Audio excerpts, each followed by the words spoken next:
Song 3 and Chapter 3 Summary. Boethius suddenly recognizes Lady Philosophy, whom he had known for many years. She tells him she is visiting him to help him bear the burden of his ordeal, which many others have borne before. Therefore, he should not be surprised to be suffering like this. Her advice is to take refuge in wisdom, which is more valuable than anything enemies can take away. Song 3. The Mists Dispelled. Then the gloom of night was scattered, sight returned unto my eyes. So, when from the west the tempest rolls the storm clouds through the skies, hidden is the sun. All heaven is obscured in starless night.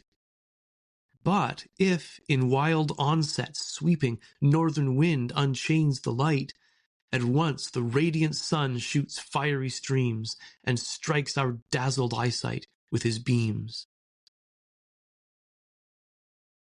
Chapter 3.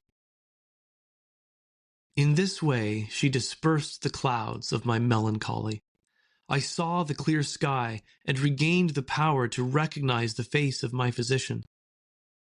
So when I had lifted my eyes and fixed my gaze upon her, I saw my nurse, Philosophy, whose halls I had roamed from my youth up. "Ah," I cried, "teacher of all virtue, why have you come down from on high and entered my lonely place of exile? Do you want to be persecuted with false accusations, as I have been?" "Could I desert you, child," she assured me, "and not lighten the burden that you have taken upon you through the hatred of my name by sharing your trouble?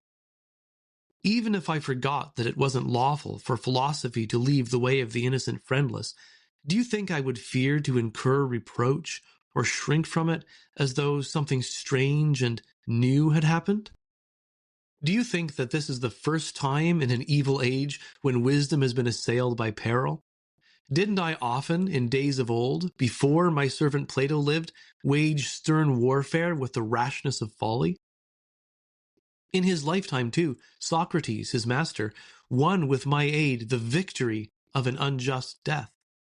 And when, one after the other, the Epicurean herd, the Stoic, and the rest, each of them as far as they were able, went about to seize the heritage he left, and were dragging me off, protesting and resisting as their plunder, they tore in pieces the garment that I had woven with my own hands, and, clutching the torn pieces, went off, believing they possessed the whole of me. And the foolish multitude, seeing bits of my clothing upon them, falsely thought they were my disciples, and so many of them were destroyed. Perhaps you don't know about the banishment of Anaxagoras from Athens, of the poisoned drink of Socrates, or of Zeno's torturing, because these things happened in a distant country. Yet you might have learned the fate of Romans like Canius, Seneca, and Soranus, whose stories are neither old nor unknown to fame. These men were brought to destruction for no other reason than that, settled as they were in my principles, their lives were an unmistakable contrast to the ways of the wicked. So, you should not be surprised if we are tossed by storm blasts on the seas of this life, since we have made it our principal aim never to yield to evildoers. And though the army of the wicked is large, we should despise them, since they have no leader.